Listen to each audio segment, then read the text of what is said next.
Hi, I'm Peter Navarro, and as part of the research for my Crouching Tiger book on the rise of China's military and its companion documentary film, I interviewed 35 of the top experts in the world from all sides of the China issue. These are key edited excerpts from my sit-down at the University of Chicago with Professor John Mearsheimer, author of the realist classic work, The Tragedy of Great Power Politics. My argument in a nutshell is that if China continues to grow economically over the next 30 years, much the way it has over the past 30 years, that it will translate that wealth into military might, and it will try to dominate Asia the way the United States dominates the Western Hemisphere. And my argument is that this makes good strategic sense for China. Of course, the United States will not allow that to happen if it can. And the United States will therefore form a balancing coalition in Asia, which will include most of China's neighbors and the United States. And they will work overtime to try to contain China and prevent it from dominating Asia. This will all lead to a very intense security competition between the United States and China's neighbors on one hand, and China on the other hand. And there will be an ever-present danger of war. Of course, from this observation rises the imperative, if not to strangle China's economy, then certainly to slow it down. There's no question that preventive war makes no sense at all, but a much more attractive strategy would be to do whatever we could to slow down China's economic growth, because if it doesn't grow economically, it can't turn that wealth into military might and become a potential hegemon in Asia. I mean, what really makes China so scary today is the fact that it has so many people, and it's also becoming an incredibly wealthy country. Our great fear is that China will turn into a giant Hong Kong. And if it has a per capita GNP that's anywhere near Hong Kong's GNP, it will be one formidable military power. So the question is, can you prevent it from becoming a giant Hong Kong? My great hope is that China's economy will slow down on its own. I think it's in America's interest, and it's in the interest of China's neighbors, to see the Chinese economy slow down in terms of its growth rate in really significant ways in the future. Because if that happens, it then can't become a formidable military power. As for the possible hegemonic intentions behind China's rapid military buildup, Professor Mearsheimer is unequivocal. First of all, I think it's very clear that China is a revisionist state. The Chinese have made it clear that they think that Taiwan should be made part of China. They believe that the Senkaku or Diaoyu Islands in the East China Sea should become Chinese. The Japanese, of course, now control them. And they believe that they should dominate the South China Sea in ways that they don't at the moment. And what the Chinese would like to do is they'd like to push the United States back towards the United States. And the first step would be to push them beyond the first island chain, which would allow them to control all of the waters in between that first island chain and the Chinese mainland. And then, of course, if they push the Americans out beyond the second island chain, they'd control most of the Western Pacific. They'd control the waters off their coastline. On the inevitability of conflict between the U.S. and China, its roots lie in the necessity of adopting a containment strategy, much as the U.S. had to do with the Soviet Union during the Cold War, says Mearsheimer. I think that the optimal strategy for the United States for dealing with China is to pursue a containment strategy similar to the one that we pursued with the Soviet Union during the Cold War. There'll be some people who will argue for preventive war or for a rollback strategy, but it would be remarkably foolish, in my opinion, to pursue that option. It makes much more sense for the United States just to work with China's neighbors to try and contain it and to prevent it from becoming a regional hegemon. The problem that we face, however, is that as we move towards a containment strategy now, we almost certainly guarantee that there will be an intense security competition between the United States and China. One might say to me, John, the argument you're making for containment now basically creates a situation where you have a self-fulfilling prophecy, where it guarantees that China and the United States will compete for security and there'll always be a danger of war. My response to that is it's true, but we have no choice because we cannot afford to let China grow and dominate Asia for fear that it might have malign intentions. So therefore, we have to contain it now. And it is a self-fulfilling prophecy. And my argument is that this is the tragedy of great power politics. As for whether the Hillary Clinton pivot to Asia is simply an old-style containment in a new rhetorical bottle, there is this bit of history. In the 1990s, the Clinton administration did pursue engagement. There was little evidence of containment. And you could do that in the 1990s because China was then weak enough that it didn't matter. So I believe in the 1990s that the Clinton administration really did believe in engagement and thought that containment was a bad idea and pursued this policy of engagement. But we're now reaching the point where China is growing economically to the point where it's going to have a lot of military capability and people are getting increasingly nervous. So what you see is we're beginning to transition from engagement to containment. And this, of course, is what the pivot to Asia is all about. Hillary Clinton, who was married to Bill Clinton and pursued engagement in the 1990s, is now the principal proponent of the pivot to Asia. And she fully understands that it is all about containment. Of course, what's going to happen here, given that we live in the United States, is that we're going to use liberal rhetoric to disguise our realist behavior.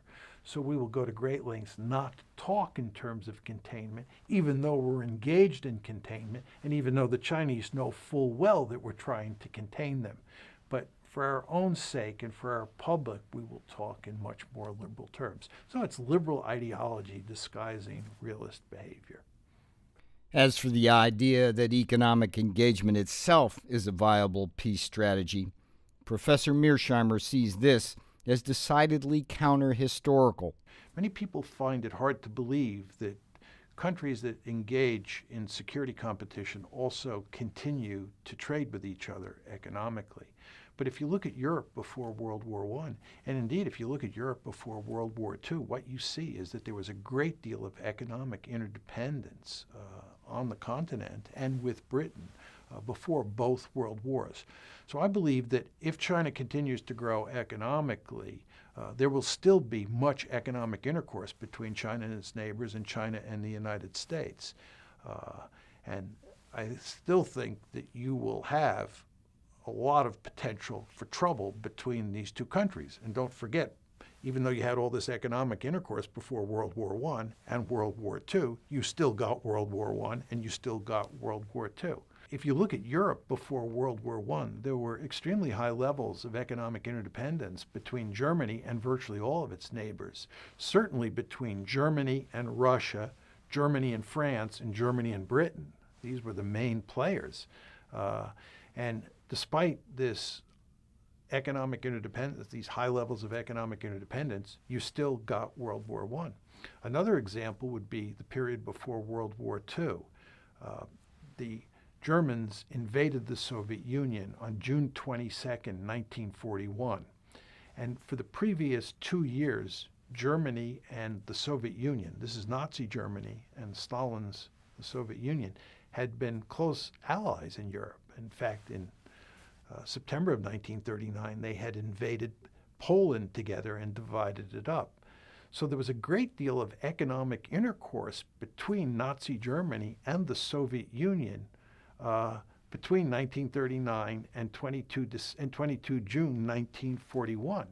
Nevertheless, that economic interdependence did not prevent World War II from escalating into a major war between Moscow and Berlin. And in fact, there are all sorts of stories about the German forces invading the Soviet Union and passing trains that were going into the Soviet Union that were carrying German goods, and trains coming from the Soviet Union towards Germany that were carrying Soviet raw materials and some Soviet goods as well. So there was economic interdependence between Germany and the Soviet Union, and yet you still got a war.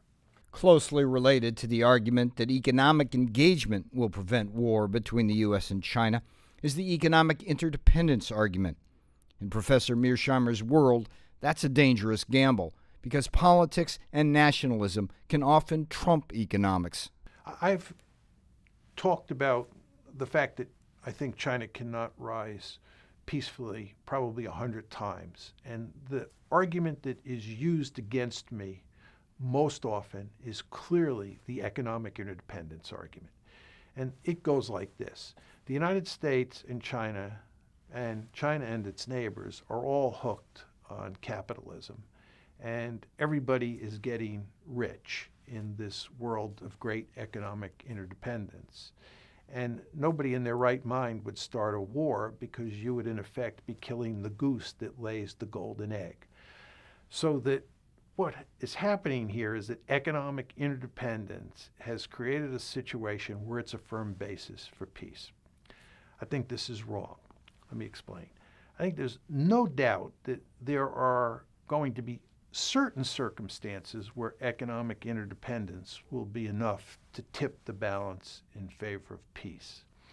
But I think as a firm basis for peace, it won't work because there will be all sorts of other situations where politics trumps economics. People who are making the economic interdependence argument are basically saying that economics trumps politics. There are no political differences that are salient enough, right, to override those economic considerations. Again, there will be cases where that's true. But there will be many more cases, in my opinion, where political considerations are so powerful, so intense, that they will trump economic considerations. And just to give you an example or two, Taiwan. The Chinese have made it clear that if Taiwan were to declare its independence now, they would go to war against Taiwan, even though they fully understand that that would have major negative economic consequences for Beijing. They understand that, but they would go to war anyway. Why? Because from a political point of view, it is so important to make Taiwan a part of China that they could not tolerate Taiwan declaring its independence. Another example is the conflict in the East China Sea between Japan and China over the Diaoyu or Senkaku Islands. It is possible to imagine those two countries, China and Japan, actually ending up in a shooting match over a bunch of rocks in the East China Sea. How can this possibly be? Because it would threaten the economic prosperity of both countries. It would have all sorts of negative economic consequences. But the fact is, from the Chinese point of view and the Japanese point of view, these rocks are sacred territory. The politics of the situation are such that it is conceivable that should a conflict arise, it will escalate into a war because politics will trump economics. One of the equally enduring themes of American foreign policy is that the existence of nuclear weapons will ensure the peace in Asia. However, Professor Mearsheimer is not so sure of that at all and makes a powerful case that the existence of nuclear weapons actually opens up the door to more limited conflicts in Asia over key flashpoints like Korea and the Senkaku Islands. The existence of nuclear weapons makes it virtually impossible for the United States and China to end up fighting World War III. In other words, a large conventional war. I think that the presence of nuclear weapons makes that one scenario impossible. But I do think it's possible that the United States and China could end up in a limited war over, let's say, Taiwan, over Korea, over the Senkaku or Diaoyu Islands in the East China Sea, or over a series of islands in the South China Sea. These are more limited conflicts, and I think that nuclear weapons do not make them impossible. So I think that nuclear weapons are a force for peace between the United States and China in the sense that they rule out World War III. But there are all sorts of other kinds of wars, more limited in nature, that I believe are not ruled out by the presence of nuclear weapons. And I would note to support this that during the Cold War, the United States and the Soviet Union both had thousands of nuclear weapons. Nevertheless, they maintained large conventional forces, and they even thought about fighting a conventional war in the heart of Europe. Of course, that was almost unthinkable because of the presence of nuclear weapons in Europe. World War III with nuclear weapons in Europe was virtually unthinkable. But nevertheless, we still had very powerful conventional forces, and we worried about all sorts of contingencies where we could end up fighting against the Soviet Union during the Cold War. The most prominent of which, by the way, was the Persian Gulf, where we thought there was some possibility, after the Soviets invaded Afghanistan in 1979, that they might invade the Middle East or the Persian Gulf. We therefore built the Rapid Deployment Force, and that was built in large part to deal with a war against the Soviet Union in the Persian Gulf. As a final argument that China's rise will surely be peaceful, there is Confucian pacifism. Professor Mearsheimer, however, wants no part of that argument. Many Chinese believe that there will not be trouble in Asia because China is a Confucian culture.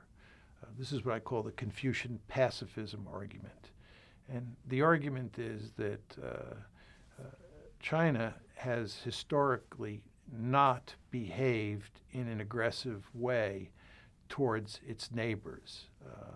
It's behaved in a Confucian way, which is to say that it's behaved very defensively. It's not been aggressive at all. And to the extent that China has been involved in wars, it's due to aggression on the part of its neighbors. In other words, China is always the good guy, and its adversaries in wars are always the bad guys. This is a lot like American exceptionalism, right? Americans believe that they're almost always the good guy, and it's the other side that is the bad guy. We tend to see the world in very black and white terms, where we're the white hats and the other side is the black hats. The same thing is true with Confucian pacifism. It's basically a story that says, the Chinese are the white hats. The fact is, if you look at Chinese history, what you see is that the Chinese have behaved over time much like the European great powers, the United States and the Japanese. They have behaved very aggressively whenever they can.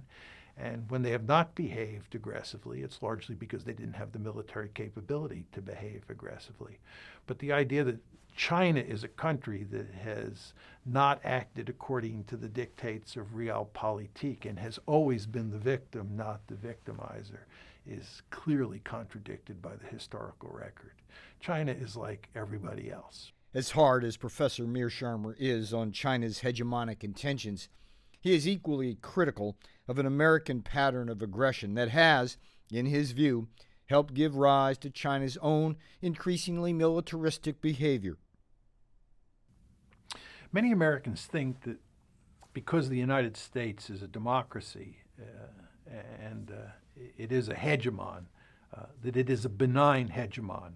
And those same Americans think that the rest of the world should view the Americans in those terms. They should see us as a benign hegemon. But that's not the way most other countries around the world see us, and it's certainly not the way the Chinese see us. The United States has fought 6 separate wars since the Cold War ended in 1989, the first of which was against Saddam Hussein's Iraq in 1991. Then we fought against Serbia over Bosnia in 1995, and again in 1999 against Serbia, but this time over Kosovo. And then we went to war against Afghanistan in the wake of September 11th. And then in 2003, March 2003, we invaded Iraq. And in 2011, we went to war against Libya. So anyone who makes the argument that the United States is a peaceful country because it's democratic, right, is confronted immediately with evidence that contradicts that basic claim. It's not an exaggeration to say that the United States is addicted to war. We are not reluctant at all to reach for our 6-shooter. And countries like China understand this. And when countries like China see the United States pivoting to Asia, and they see what our record looks like in terms of using military force since 1989, and when they think about the history of U.S.-Chinese relations, when they think about the open door policy and how we exploited China in the early part of the 20th century. And when they think about the Korean War, most Americans don't realize this, but we were not fighting the North Koreans during the Korean War. We were fighting the Chinese from 1950 to 1953. We had a major war, not with the Soviet Union during the Cold War, but with China. China remembers all these things. So they do not view the United States as a benign hegemon. They view the United States as a very dangerous foe that is moving more and more forces to Asia and is forming close alliances with China's neighbors. From Beijing's point of view, this is a terrible situation. On the inevitability of war between China and the U.S., Professor Mearsheimer sees it rooted in how the competition between China and the United States will ultimately play out on the world stage and on the high seas of the East and South China Seas.